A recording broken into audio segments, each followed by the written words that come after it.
The year is 2022, and amidst a light rain, we see Jess, an almost plus-sized yoga instructor in a class giving yoga lessons to her students. She has long dark hair, parted at the center and tied at each half to form buns.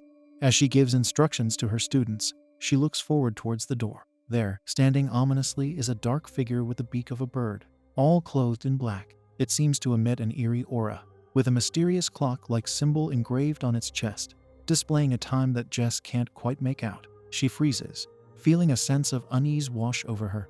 As she continues to look at the figure lurking in the dark, the sound of a familiar voice snaps her back to reality. Her friend asks her what's wrong, bringing Jess back to the present moment. She had been lost in an abyss of her own thought. Her friend inquires as to what occupied the mind of Jess, to which she responds. She opens up to her friend about seeing something vague in her head lately. A vulture-like creature with a beak and bony facial structure that reminded her of Mr. Bones, a toy she had growing up, which matched the description. Her friend interrupts her with a laugh, which makes it quite obvious that she finds all that Jess said amusing, and not the least worrying. Jess couldn't help but join in, a nervous laugh escaping her lips. Saying it out loud, "It does sound a bit crazy," she admits what her friend said. They share a bit of laughter, the tension easing between them. The scene moves to later that night. Scott, Jess's boyfriend, an Indian man with long dark hair, sits at the edge of his bed staring at an engagement ring in a drawer beside him. Jess can be seen standing at the sink brushing her teeth. Scott quickly closes the drawer as Jess finishes brushing her teeth and joins him in the room. Scott picks up an old toy belonging to Jess with both hands, Vulture Man as he calls it, and asks why she brings it along every night. He's called Mr. Bones. Jess responds laughing, informing Scott that the toy makes her feel safe. Scott jokingly says that making her safe is his job. Jess responds by denoting that every hero needed a sidekick and playfully pokes him, with a face that says that she has been betrayed. Scott jokingly inquires if he was the sidekick, to which she confirms with a rather comic nod. Jess begins to sing a song about Dr. Bones, which they both are familiar with. Scott is reluctant to join in the singing, but later sings along after much persuasion. Scott laughs, calling Jess a kid, and also reluctantly agrees to Jess keeping Mr. Bones. He proceeds to talk about how the toy would look much nicer in the nursery, surrounded by other slightly less terrifying toys, which hints at him being ready to have children with Jess. This was the reason he had gotten an engagement ring. He was going to propose to Jess. Jess sits up in excitement, taking a hint from Scott's previous words.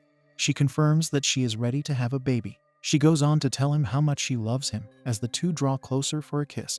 The two talk about decorating a spare room in the house for the baby. Scott informs Jess of his desire to ask a question as he moves closer to the drawer where the ring is placed. Jess sits on the bed, oblivious to what is going on. Scott reaches out for the ring when all of a sudden they hear a loud bang across the room. Objects seem to have fallen to the ground. Jess seems frightened and asks Scott to see what the sound is all about. Scott seems reluctant to go but eventually agrees, not before jokingly asking Jess to avenge his demise if he is not back in 5 minutes. Jess hugs onto her toy as Scott exits the room to investigate the cause of the sound. Suddenly, there is a loud deafening bang, accompanied by the heavy thud of a body hitting the floor. A gun has just been shot. Jess panics at the sound. She slowly stands up from the bed, calling out to Scott, to which she is only greeted with silence. She walks slowly into the other room, her fear palpable as she cautiously steps forward. She sees a gory sight of Scott lying deceased on the ground, a pool of blood forming around him. She walks deeper into the room. With her breath shaking, she looks at the now lifeless body of the man she was to make a baby with. "I didn't mean it, he just came at me," a voice responds at the other end of the room. Scott has been shot by this man. Jess screams Scott's name with tears now dripping from her eyes.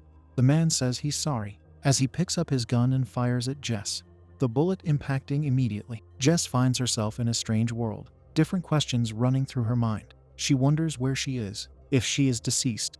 The realization hits her. She is deceased.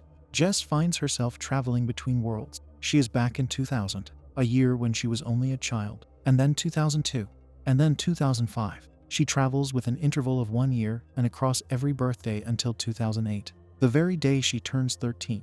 She has gone back in time to warn Scott and try to prevent his demise from ever occurring. She remains in her thoughts until she sees the familiar figure of her father. "Dad," she calls out to him. Her father seems to be genuinely interested in her having a nice birthday. He asks her to join her other friends. Jess is not having it. She has not come all the way back to 2008 to play with her friends. She tells him that she has been shot. Her dad seems puzzled after hearing this. He informs her that the game has not yet started and wonders how she was shot already. As it turns out, they are there to play a game similar to paintball, but instead of balls, they shoot out lasers. Jess informs her dad about the event that transpired in her house and how she was shot, as well as Scott. Just then, a young Scott walks out to join his other friends to play. Jess's dad brushes off Jess's words by pointing to Scott, wondering how the person he is now seeing could possibly be deceased. Jess is so excited to see Scott despite it being a younger version of him. She immediately rushes to meet Scott as she pulls him in for a hug.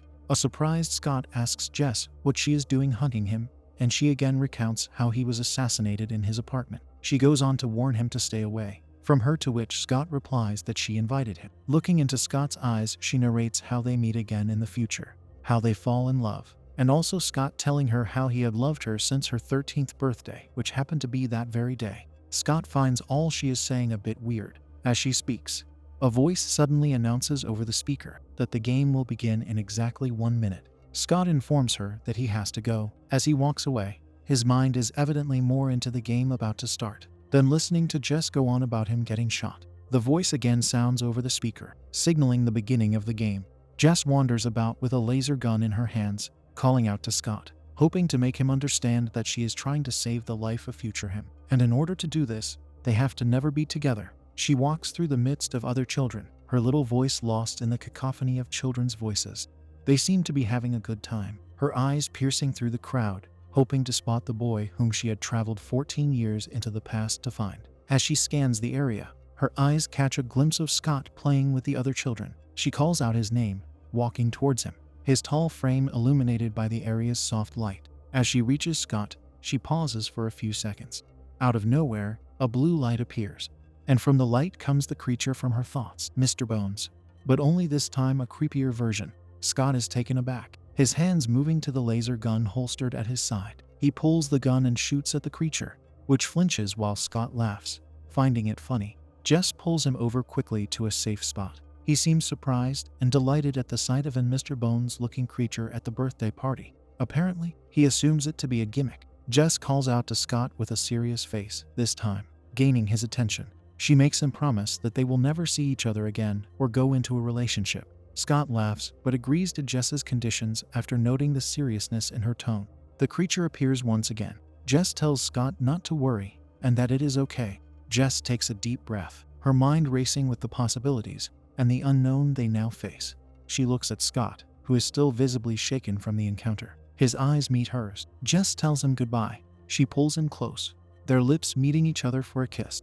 Scott seems happy after the kiss, to which Jess slaps him, trying to not make him think about her. This is her trying to make sure her plan works. Scott holds onto his cheek, unsure of what had just happened. All he can do is watch Jess as she walks to the creature, finally ready to leave. The creature holds onto Jess, darkness swelling as the scene comes to an end. Jess's alarm rings at 8:26 a.m. on a crisp autumn morning in 2022. She groggily reaches for the alarm, putting an end to the consistent beeping. She rolls out of bed, her feet finding the cold floorboards of her apartment. She prepares for the day, washing her teeth and dressing for work. She heads out after she is done getting ready. At the gym, Jess takes a yoga class. She looks ahead to where she had once seen the dark bony creature with beaks, but this time he is not there. The doorway is clear and so is her mind. She resumes taking her classes, not letting anything distract her. After her yoga classes, Jess heads over to a coffee shop to get coffee. She sits outside the shop with thoughts running through her mind. What if one could change the past? Avoid what went wrong the first time around? What if one is presented with an opportunity to take another path? Would one take it, even though it leads to another person's happiness? Scott stands a distance from her, both looking into each other's eyes. She had sacrificed her happiness so he could live.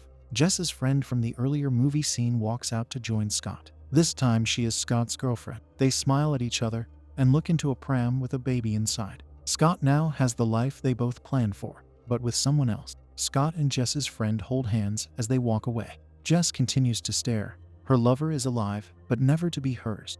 Scott walks out of view as the movie ends.